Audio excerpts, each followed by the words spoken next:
Marianne, eu tô confusa. A apresentação vai ser em inglês ou em português? É em inglês mesmo, né?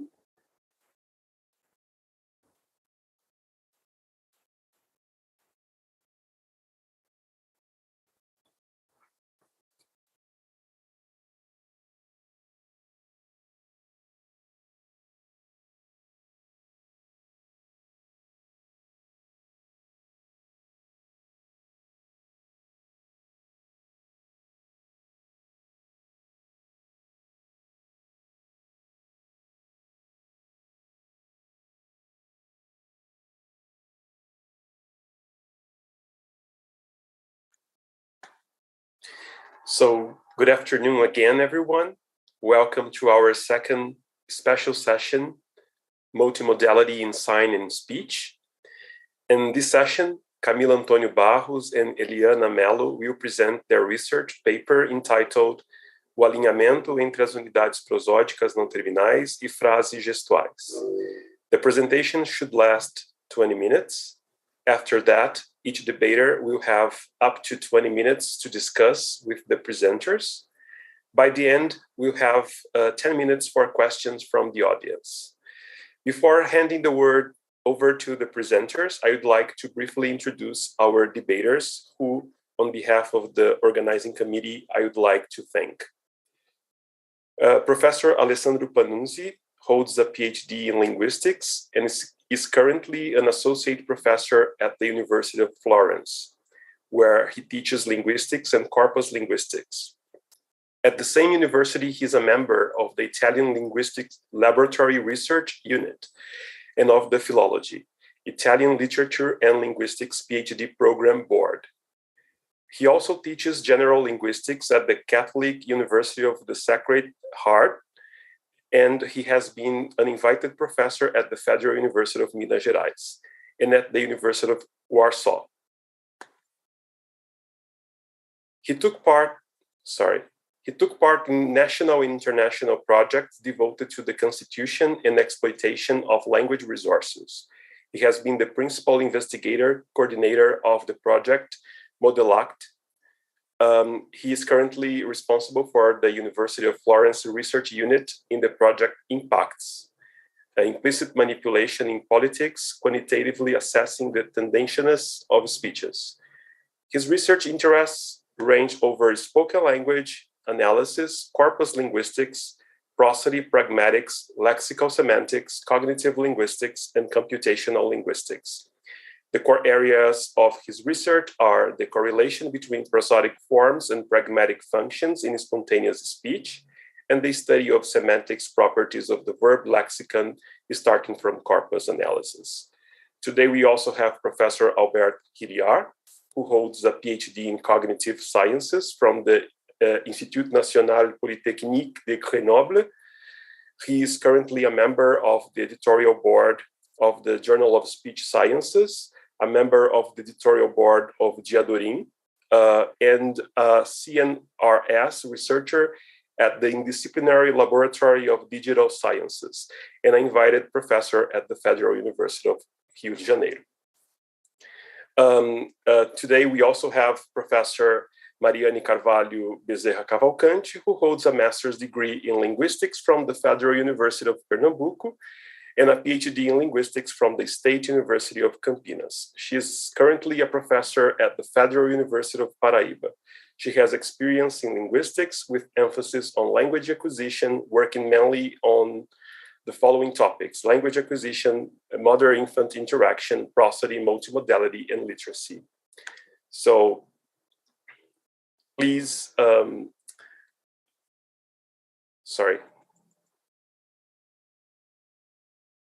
So now, Camila, please, you can start your presentation, and we thank you so much for being with us today. Thank you very much, Andre. So, hello everyone, I'm Camila. I'll be presenting this with Heliana Mello. And the presentation is on the alignment between non-terminal prosodic units and gestual phrases. Okay, so our summary.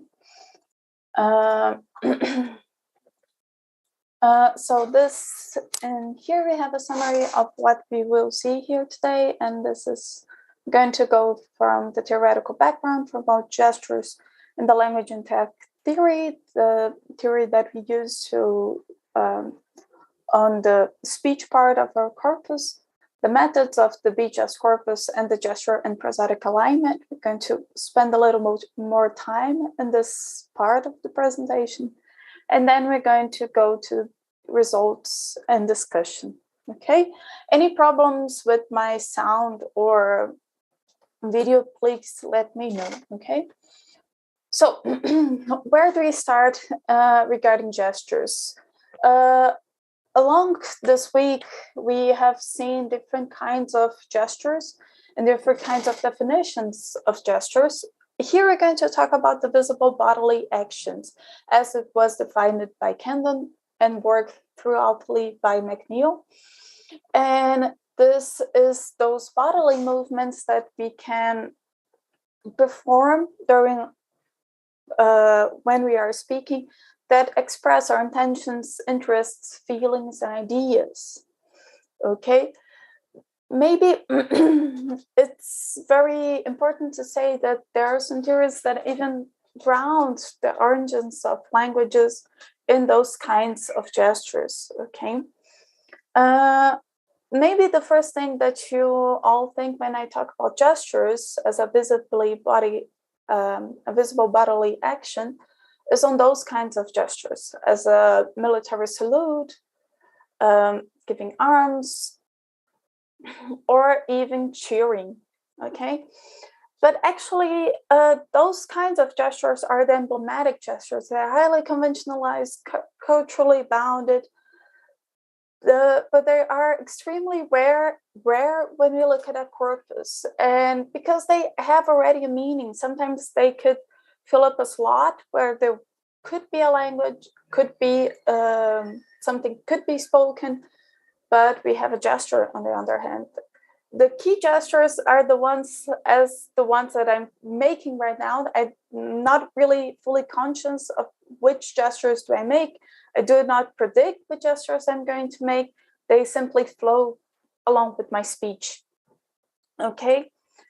And they are made and thought about while I am speaking. So maybe you're wondering, how are gestures and prosody synchronized? And this is a very important research question that is debated to this day very much, especially when it concerns which are the anchors of speech and gesture. Which are the points that we can take as a peak of the gesture? Which points can we take as a peak of the prosody, of the speech flow? And how are they synchronized? We are not going to talk about this. It's a very complicated debate, and we are not going to talk about this. We're going to talk about intermediate units of prosody and gesture and how are they aligned. When you talk about intermediate units, we understand they are under the same scope. So they're not exactly the peaks, the very small stretches of speech and gesture that anchor the whole thing. And there are not also a speech turn. There's something in between. So to give you a sense of what are gesture phrases, I'm going to give you an example. A gesture phrase is obligatory compound by a stroke, which is this point of maximal effort that you perform, and can be framed by a preparation and retraction, which would be the starting point in which the person is resting the hands on the lap, which we can see here, and the preparation of moving the hand towards the torso and opening the hand. The retraction would be the other way around, okay? And this whole unit makes up a gesture phrase, okay? We can have a unit of gesture that is compounded by more gesture phrases, or a gesture unit that is compounded by only one gesture phrase. Here is an example of a unit that is compound only by one gesture phrase. E aí tinha gente com irmãos, então sempre era uma turma muito grande, assim. Okay, so we have a rest position at the end and at the beginning. Okay. So regarding the language interact theory, maybe I believe that you're familiarized with it. And according to this theory, the speech stream is parsed in utterances that are prosodically and pragmatic autonomous, and they convey an elocution. This is very important when we think about, because here we're predicting that some sort of action starts the movement, both from speech as in gestures. So, and then we have compatible theories for both gestures and speech that predicts there is some action being performed. And the utterance can be internally divided into informational units that may frame the elocution. So I'm going to give you 3 examples of utterances. The first one is a simplex, is only compiled by one information by the elocution. So here, Esse que é o ponto. it's a very short one. It's only the comment in which the speaker says this is the point. We also can have different patterns, as in a topic common pattern. Departamento, artes plásticas. And the third example here is a parenthetical, so I'm going to play it for you. Se for uma mesa, por exemplo, você não pode fazer assim. So here, I want you to realize that the parenthetical is a part of this utterance that is spoken slower, with a lower F0, slower, faster, with a lower F0 and a lower intensity. Okay, and we understood that this could be an interesting information unit to analyze gesture with, because we have a shift in the pattern that is conveyed prosodically. So we could maybe look for a different pattern in the gestures. Se for uma mesa, por exemplo, você não pode fazer assim. So here's the example once more. And here we're going to see is the F0 curve for a parenthetical. So we can see here that is lower than the units around it. Okay. And this parenthetical can be built by one or more units and have different informational subfunctions. So, what is the goal of this presentation? The goal is for me to show you what is the overlap of the initial boundaries of non-terminal units and gesture phrases, and also the final boundaries, and how are parentheticals gesturally mapped. This part here, we're going to take the second, the part of parentheticals, going to take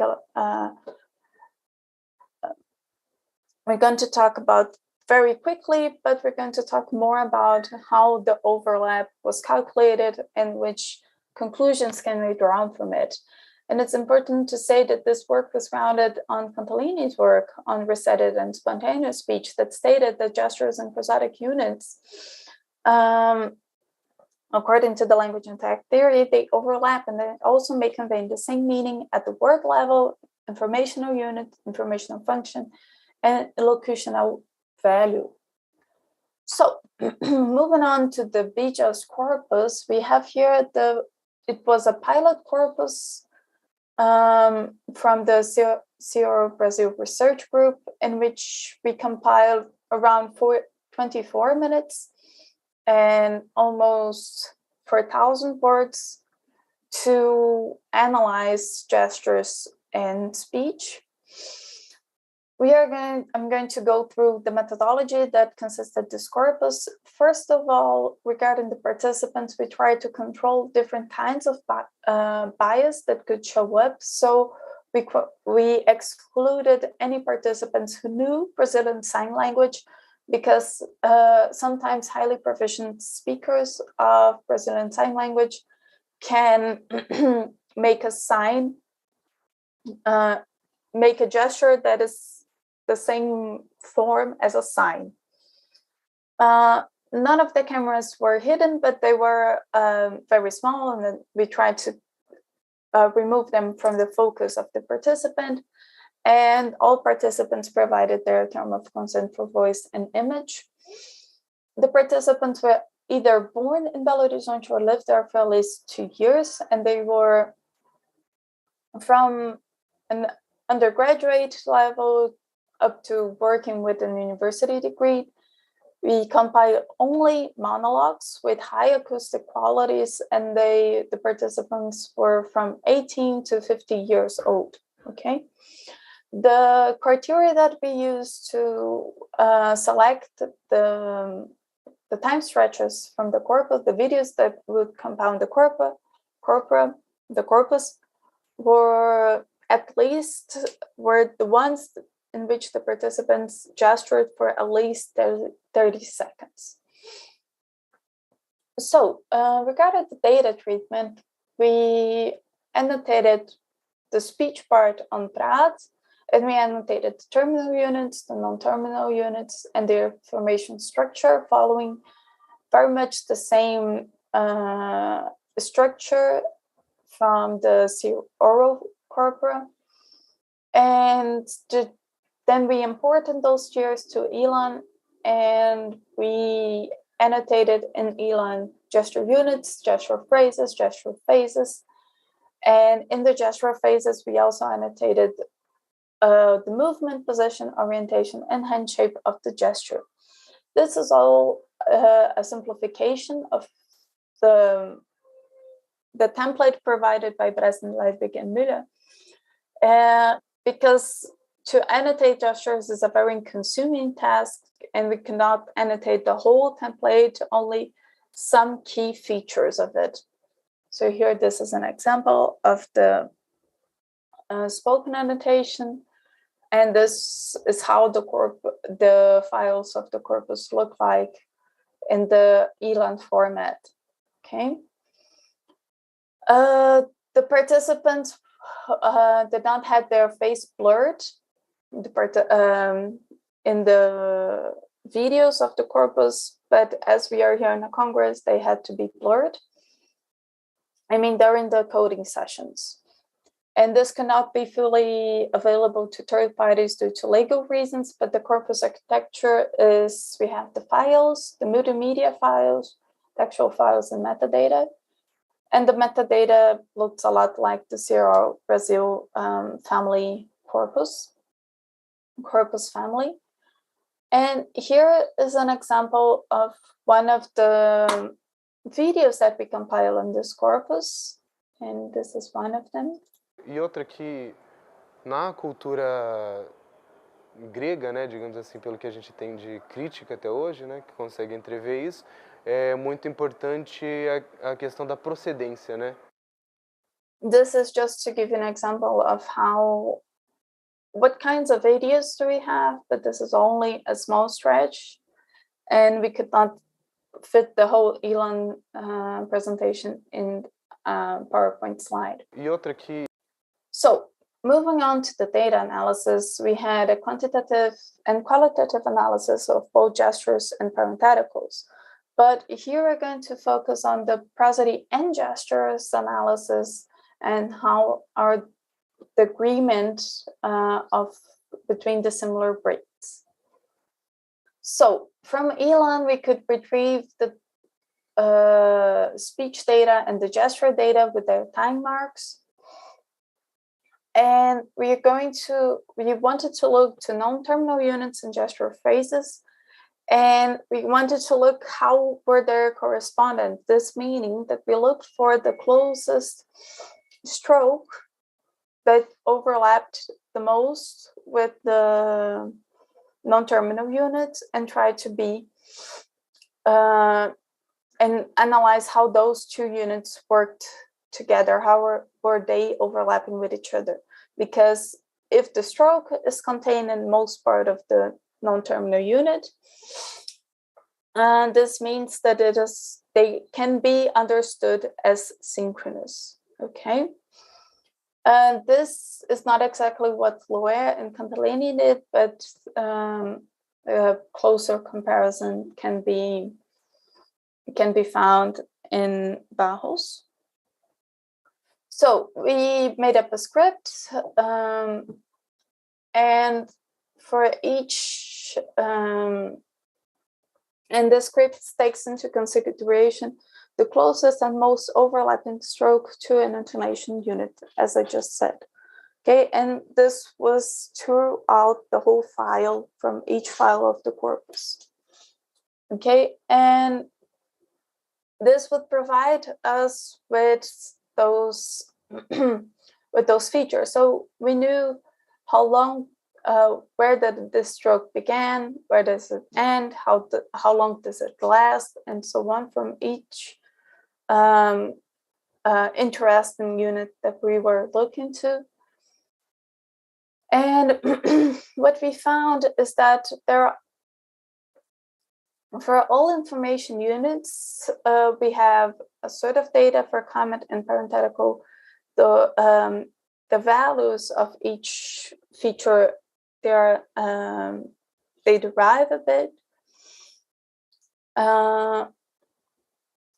And basically what we found is that the gesture phrase is always the longest stretch and is followed by the non-terminal unit. Following the non-terminal unit, the stroke is exactly in between of them and overlaps with the non-terminal unit. And the non-terminal unit will end after the stroke, and the gesture phrase would end after them all.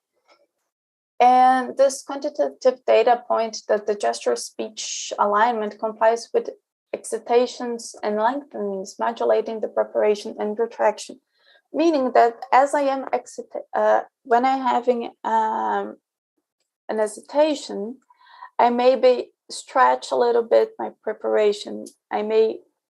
Or when I have a lengthening, I may also lengthen my retraction. Okay, and this makes it possible for the gesture phrase and the non-terminal unit to read a certain communicative effect by the synchronicity. So what we understood from the data is that the speaker always tries to make the gesture and the speech, at least for the stroke part, overlapping. Now going to how the parentheticals are gesturally mapped.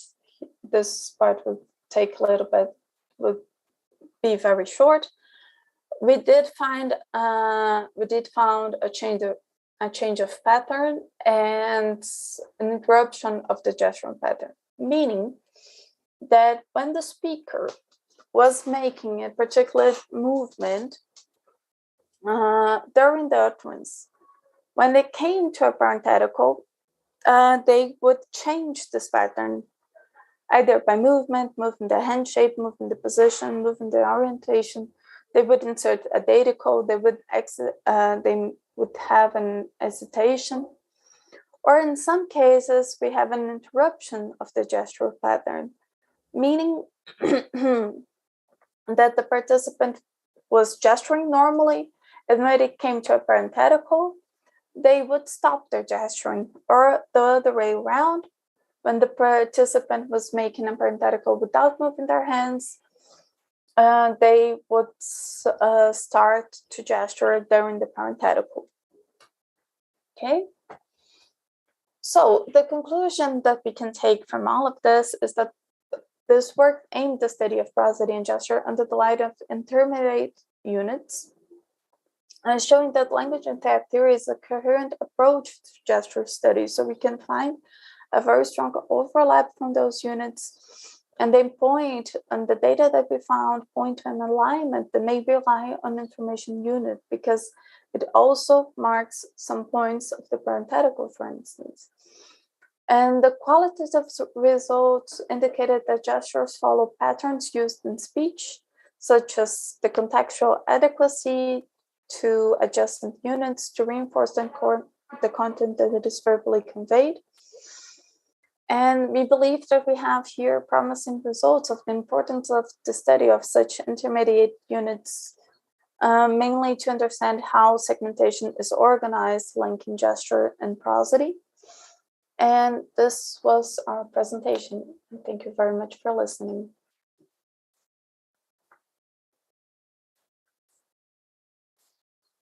Thank you so much, Camila, for your presentation. I think now Professor Alessandro Panunzi can start.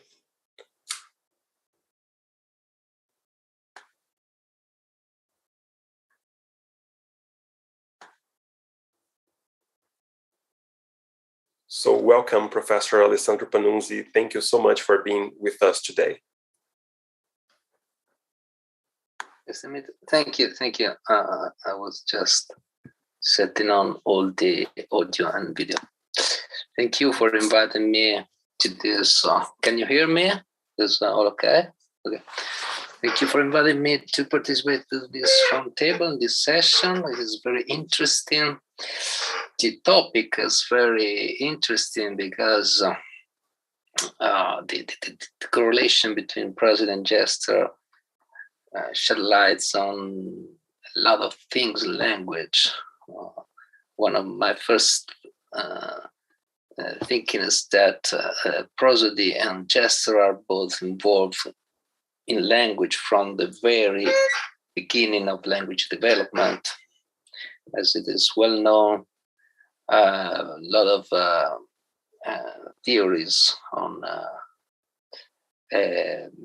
language development are divided into the prosody first or gesture first divide. And this means that both these aspects are deeply connected to our language faculty, to our communication faculty in general. And today we have to take both into account when we move into the analysis of spontaneous face-to-face communication. So I want to thank again Camila for this presentation, because it gives us the opportunity to talk about this important correlation. The first thing I want to underline is connected with the language theory in general. And I'm wondering what the presenters think about this aspect. I mean that in analyzing the speech, the language, one of the maybe the most important point underlined by the language theory is that we have a double layered organization of the speech. From one side, we can say on the formal side, we have prosodic segmentation. We have also prosodic patterns and that can characterize different values, which are on the other side, the information structure and the logarithm values as functional correlates of the forms of the prosody. When we look at gesture, this kind of this way of thinking still remain in my mind, and I can easily say that for what regards the segmentation, it is very interesting to see the correlations between the gesture and the prosodic units. But when we want to go on with the analysis and try to put the attention on the functional correlates of gesture, things are getting puzzling. Why? Because it is difficult to assign to each gesture, or at least each subpart of a gesture unit, a functional or a semantic category that can represent, while we do it in analyzing speech, in analyzing the segmentation and comparing the segmentation of prosody with the pragmatic values in general, functional values of this segmentation and marking. So we can, of course, distinguish different types of gesture too. For instance, the more representational or the less representational ones, the content gesture and the batonic or rhythmical gestures. And I'm wondering if you found some the possibility to label this gesture unit or gestures phrases with functional values. Can we make the parallel between the prosodic and pragmatic correlates in speech, in language, in vocal language, and the prosodic, the gestural segmentation, and what kind of functions in this gesture? Did you try to do this labeling? Do you think it's feasible? Do you think it's too complex?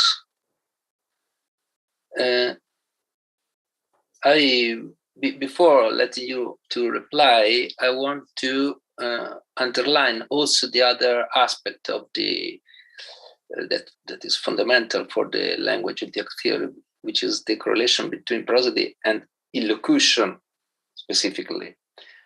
So, in my opinion, gesture and elocution can have some, at least in some cases, can show some interesting correlates. So, in answering to my first point, I'd like to know your opinion about also about the possibility to label the locative values of gesture. So, Heliana, if you want to say something. So the first point about the function of gestures, in some cases we can say the function of gestures with a certain kind of certainty. This depends how conventionalized are they, because we have some like the ones that I showed in the beginning, they're highly conventionalized. So you can say the function, they would be, they would fit a word level. And in some other cases, we can also see that they have the same function as this the spoken part of a message. So we have some points in which the participant inserts a new information and the gesture was already reported by different authors as such a gesture, which the person that makes the opens up, that also makes make this function, have this meaning. But this is not this is a very complicated task to do throughout a corpus, because this is a very biased coding. Is biased by the persons, by the people that label the gesture, how were they trained, what culture they come from, and how they understand this gesture and how it functions in speech. And also because you have to understand a little bit how the person gestures and which points they gesture. And this leads me to the elocution. In some cases you can say, but I believe the one that did this more specifically was Cantalini, and she actually went throughout the corpus looking for some gestures and how they could function along with locutions. Okay, thank you. If I had time for another point to underline, I think it's okay. One of the, just for commenting just a little what you said, I agree with you that the labeling of gestures is very, very hard. I have some doubt in the current situation if it is feasible at all. But I think this is the way the path we have to move on, because for the next generation of spoken corpora, we want to incorporate the multimodal perspective on language. So I think it's an important challenge for our work and for language inductive theory in specific. I was saying that a second point. I read your paper, and one of the main things that comes from the paper is the difference between what happens in comment and parenthetical units and what happens in all the units in terms of the delay of the attack of the gesture and the beginning of the prosodic unit. Both comment and parentheticals are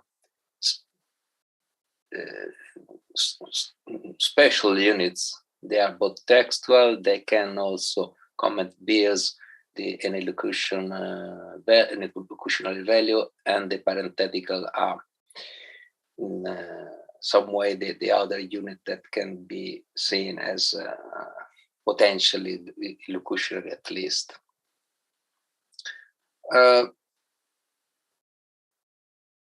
Do you think that the level of, also into the level of gesture, we can do some distinction between what it happens in text with textual units and with dialogical units? Can this be correlated to non-representational, non-content gestures or content gesture representational ones? This is what I... We only looked to textual units and how they correspond to gesture. We did not actually look to dialogic units. But I don't believe that there is this difference of only content units, only content gestures pair with textual units, because there are a lot of reports saying that, for example, beat gestures follow a textual unit, the spatonic gestures, and this has an effect, for example, of how things are comprehended. Just to name an example, not from my work, but from different works, we can see that this has an influence on how much people remember from a discourse, if this was followed by non-content gestures. So I don't believe that there is a direct correlation between content gestures and textual units. Yes, they also had datical mating with parenthetical units, for example. So I think this kind of observation can be very important. I don't believe that there is a correlation between the content in information units and the content gestures, but I just wonder if we can see some differences between the two types of unit and the gesture that are more commonly executed in parallel. It would be an interesting point to see what happens with gestures when we took into account also dialogic units, because also, for instance, pointing can be paired with some how to say, with some functions that are paired by the dialogic units, like conative or locative, are more or less deictic in some way, tend to make the listener change his perspective or gaze or attention, just as in the deictic gesture, I think. And maybe in some cases people just point to indexicality. They name two things in space, and then they will point at this in the following of the speech. So maybe, but wouldn't bet on it that there has a correlation in locatives, for instance. Okay. Thank you very much also for these answers. I think we can give the floor to another debater, because we are in time now. Thank you very much. Thank you so much, Professor Alessandro Panunzi again. So now I think Professor Albert Rilliard. Yeah, welcome, Professor Rilliard. And thanks again for being with us today. Can you listen to me? Yes. Okay. So I would first like to thank you, the organizer, for the quality of this Congress and the great interest of the presentation that have been proposed here, and for inviting me in participating in this session. I really was liked a lot the topic and the presentation that have been done, and I think I'm rather naive in terms of what gesture can bring in this domain. I've never worked with gesture, but somehow with some aspects of multimodality. And I would try to develop a discussion about what are the different relations between gesture, manual gesture, facial gesture, and other type of communication system. So to see how they can participate in the realization of several types of function. And I would maybe first start by talking about audiovisual prosody. That is a concept that was introduced by Swerts and Kramer, and they discuss audiovisual prosody as everything that is outside what the speaker said, but how the speaker said it. So, in a way, it certainly does include gestures. And I was looking at you when you were presenting, at Alessandro when he was raising question, and you had very different kind of gesture, and sometimes gesture that may be seen as more annoyance gesture, scratching your nose or something like that. But I don't know if this gesture show Alessandro sometimes was making gesture like searching for his word or something like that, which are really like similar to what is described in this initial work by Schwartz and Kramer about feeling of knowing. So the expressivity of or gesticulation is something that brings a lot of information on what are the several processes we are trying to push forward. So to express what we want to express. And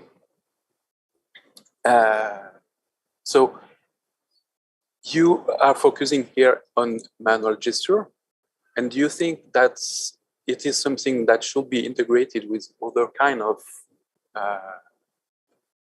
system, typically facial gesture, and maybe acoustic prosodic information, expressing the same kind of function, or that they share some aspect, but they have different, more parallel system that serve different types of function, communication function.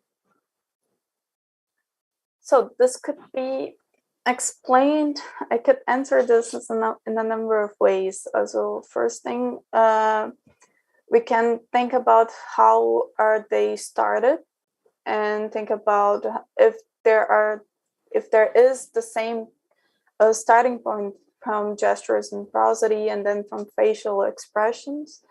And in this case, we can think about action as being a starting point, a potential starting point to all of this. But in terms of function, they're normally redundant to what is being said. So I'm not going to. It's very difficult to find an example in which the person contradicts themselves by the expression. It's very happy, but speaking like this, or is very angry and saying things. Typical of irony. It's typical of irony. But it has a very specific purpose in which the contradiction is the purpose. But normally, when we talk about functions, they have this redundant way. In some ways, mostly in studies of gestures in teaching and learning environment, we can see that they express, speech and gesture express the same thing, but using different ways.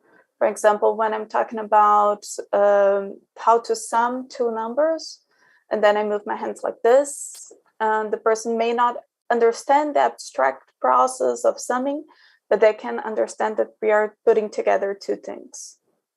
So in this case, they would be understood as parallel. I had a recent experience with analyzing the facial gesture and prosodic performances during it's a work that was done within the thesis of Manuela Carnaval. She her thesis on the performances of focus in Portuguese, and study the facial gestures that were done together with the prosodic, the acoustic prosodic performance. And one big surprise for me was that if you extracted the movement of the brow automatically for 10 speakers and the movement of the head, and if you sum out this information, you had a very, very precise alignment of the brow movement with the tonic syllable of the focalized element. Mm-hmm. And this is already also true for the head movement, that even if there is lots of head movement, if you take the average movement of all the speaker, you will have a movement that will have a stroke together with the tonic syllable. So I find it a very interesting thing, and but it is not typical of all the types of focus, and there is a different type of focalization, and in one of them, which is called surprise focus in English, foco com estranheza brasileiro. The brow movement is different, and there is an initiation of the brow movement on the focalized element, but the brow movement then continue until the end of the sentence. And one interpretation we may give for this, so it's the gesture does not mark only the focalized element, but it marks the beginning of it begins on the focalized element and then lasts for the complete sentence. One possible interpretation is that there is a double use of the gesture that is used for focus, because it starts with the focus, but it's also used for attitudinal purpose, as the category of expression is something which is more complex and related to some elocutionary speech act of surprise. And so there is a double purpose for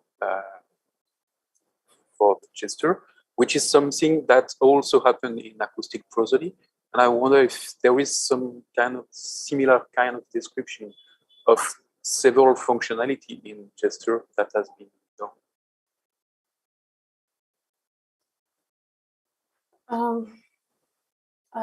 I believe that still I haven't yet seen a correlation between gesture and vocalization, but I have seen some cases in which the gesture pairs up with the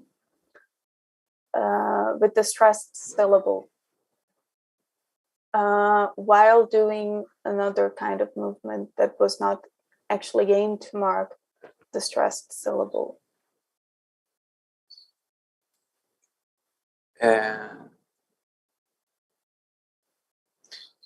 And there is another aspect that there is lots of things in your presentation, and you particularly say that present your corpus, then you analyze and don't remember what, about 20 minutes of speech, something like that. 24 minutes. Because I think partly because analyzing gesture is done by hand, is manual annotation, and it's a very time-consuming task, I can imagine. And I wonder if it is possible to project ourselves towards automatic analysis of gesture, so to be able to extract much more data, so to find more reliable systematic relation between these different systems. And if so, I can imagine that there is automatic systems that are able to follow the hand, to describe the hand.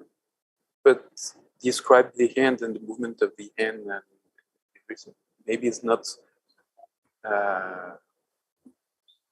enough. And I don't know if there is already some kind of annotation alphabet or some transcription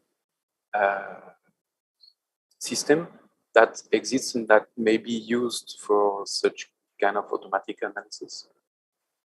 There are some kinds. First, for manual analysis, there are some manuals that provide a coding system for gestures for different kinds of purposes.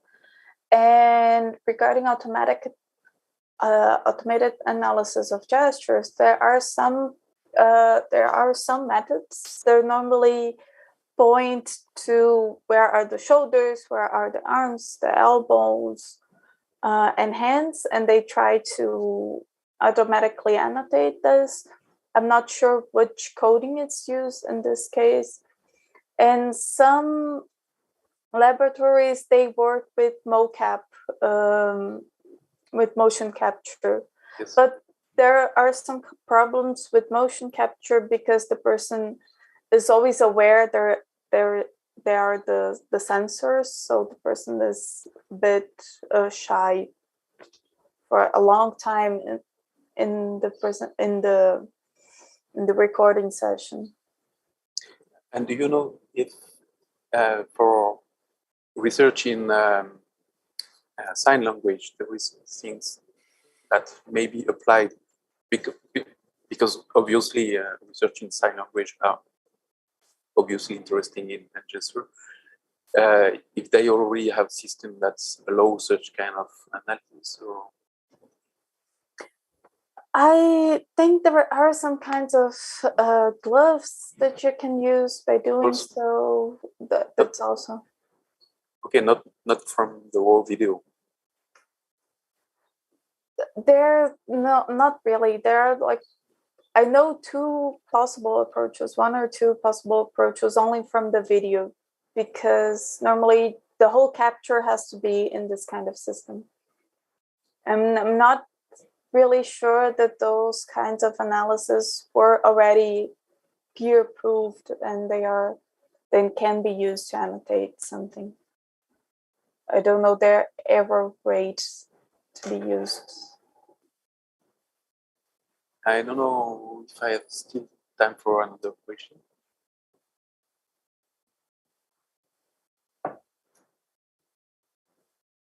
Okay, so I'll make my last question. You showed us that generally the duration of the gesture is longer than the duration of the unit, which is related to this gesture. So does that mean that there is less gesture units than prosodic units? Yes, but that's not really why you cannot justify that the gesture unit is longer than the speech unit, only because there is more speech units than gesture units. Because in order to do such an affirmation, you have to put into account that a gesture takes longer to be realized, to be performed, than speech does. So this point has also to be taken into consideration. Thank you very much for this presentation. Thank you very much for your questions. Thank you very much, Professor Rilliard. Now, I think we can invite Professor Marianne Cavalcante to join us. Olá, boa tarde a todas e todos. É um prazer. Vou falar em português. Eu sou meio disfuncional em outra língua, teria que me preparar um pouco antes. Né, agradecer o convite, né, para estar aqui ouvindo o trabalho da Camila e da Heliana, né, super interessante. Eu vi também os professores Panunzi e Rilliard, muito interessante também. E Camila, eu sou da área da aquisição da linguagem, né, e trabalho com gesto, com gestualidade em bebês, né. O meu foco de pesquisa é justamente ver essa questão da prosódia e a gestualidade numa fase muito precoce na aquisição da linguagem. Seu trabalho foi extremamente interessante para mim, né? Como você coletou os dados, como esse corpus foi construído, inclusive muitas das minhas perguntas giravam em torno de como o corpus foi estruturado, e aí você, na sua apresentação, você foi mostrando para a gente como era. Então, muito interessante.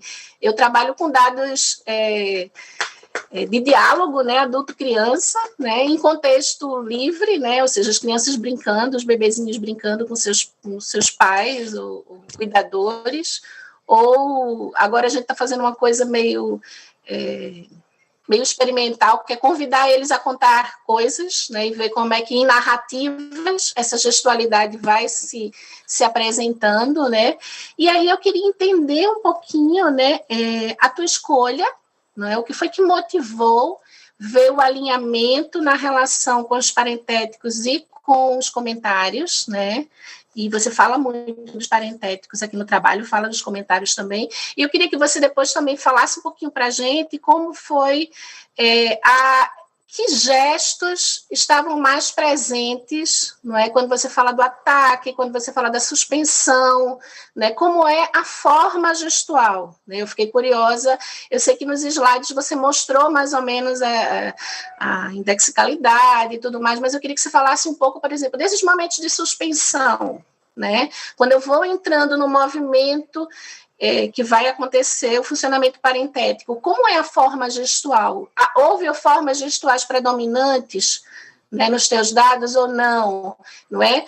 Variava o contexto manual ou não? A gente pode relacionar com alguma tipologia gestual ou não? Então, eu queria que você falasse um pouquinho sobre isso para a gente. Bom, em termos da escolha do tema e de porquê dos parentéticos, é porque você tem em alguns... Primeiro que foi parte culpa da Heliana, né? Essa estagnada. E segundo que você tem alguns trabalhos que já citam que os parentéticos... trabalhos sobre gestos que citam que os parentéticos vão mudar durante um parentético, o gesto vai ser alterado. Então, a posição em que ele é feito é alterada.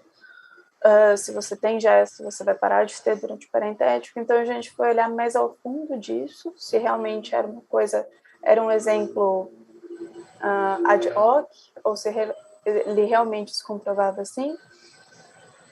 E também você tem uma série de mudanças no parentético que quase tornam ele uma instância separada do que está sendo falado, né?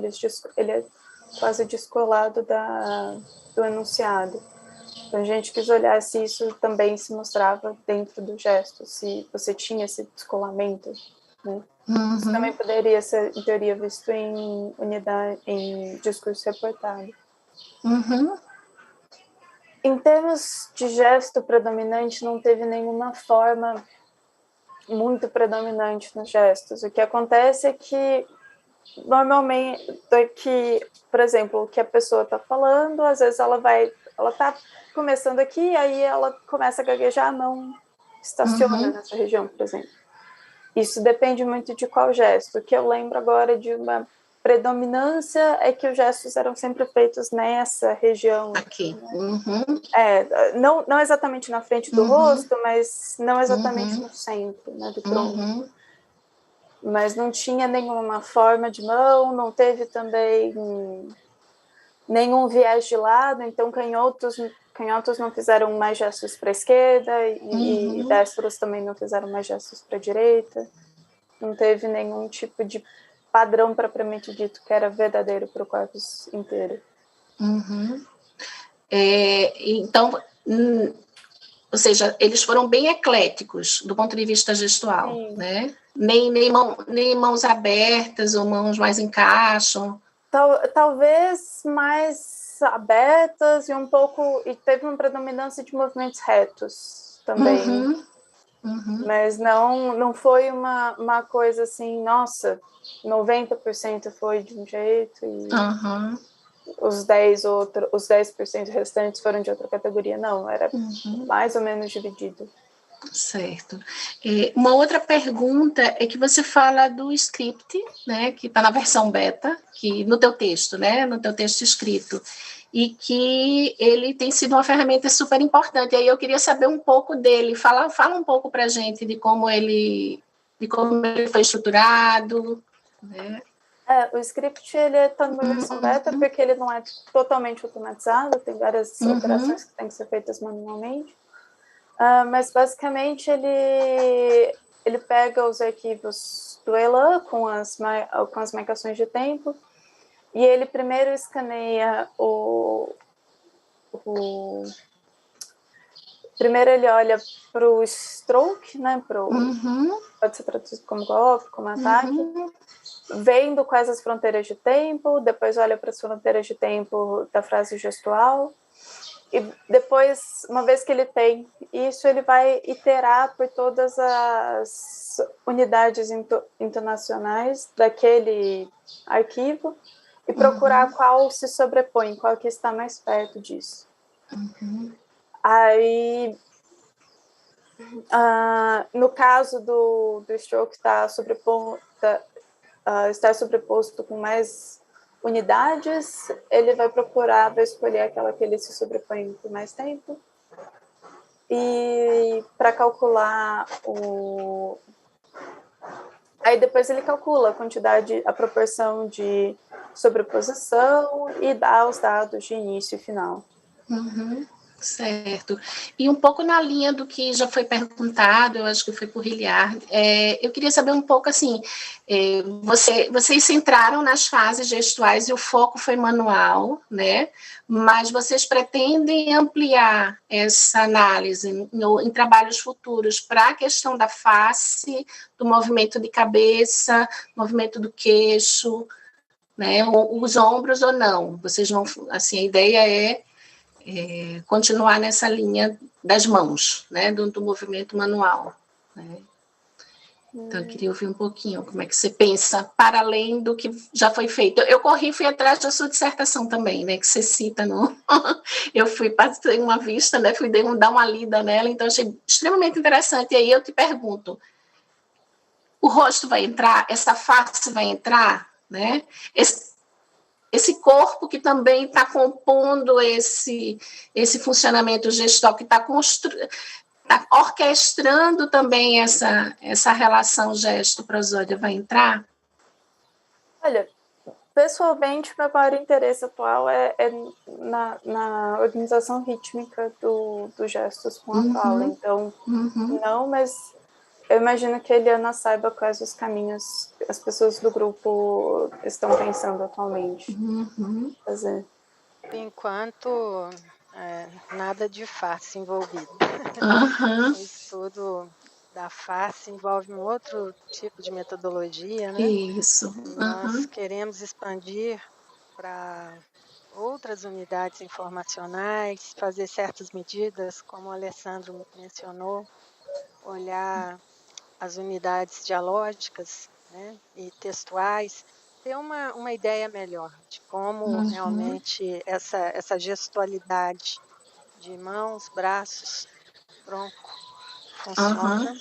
E talvez no futuro, se tivermos fôlego e dinheiro, quem sabe a gente chega lá, porque realmente trabalhar com gestualidade toma muito tempo, né? Isso.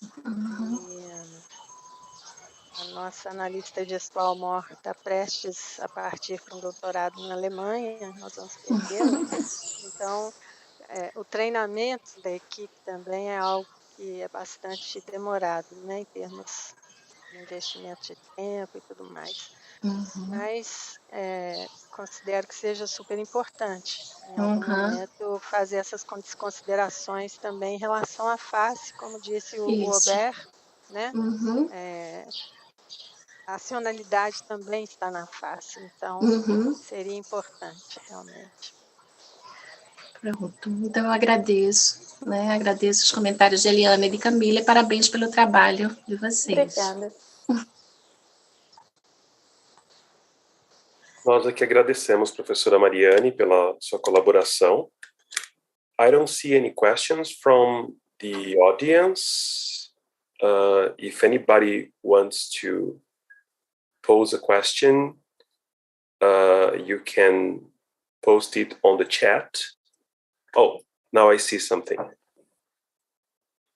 So, I think Saulo is asking, Camila, did you observe in your qualitative analysis a content gesture that didn't match a speech act? I mean, did you observe two communicative levels at the same time?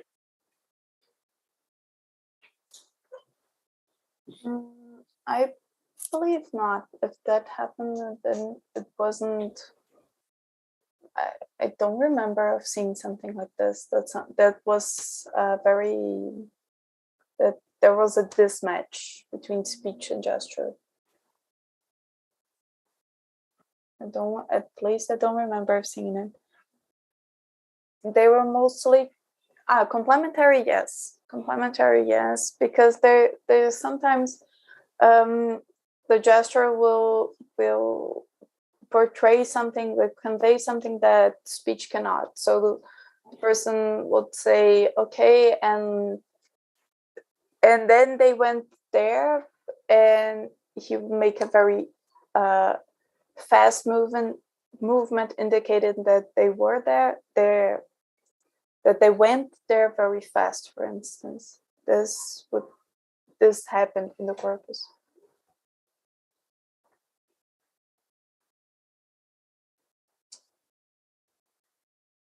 Any more questions?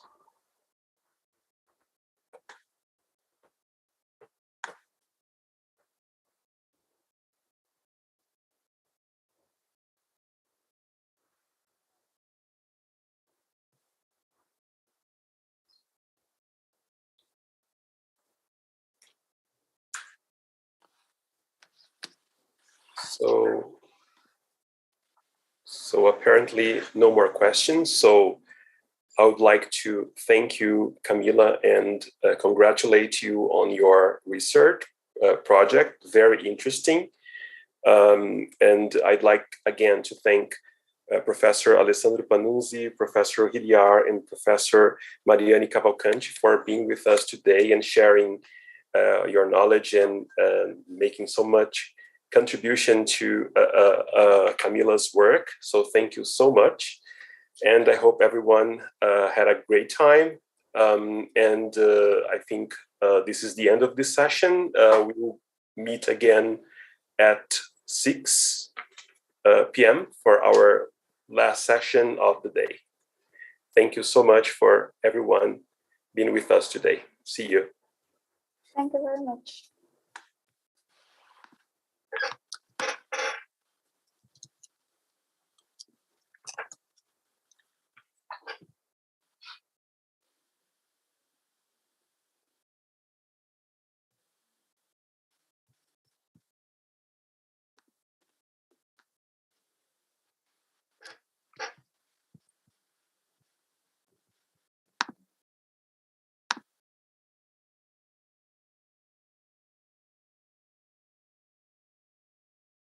Tá me ouvindo agora?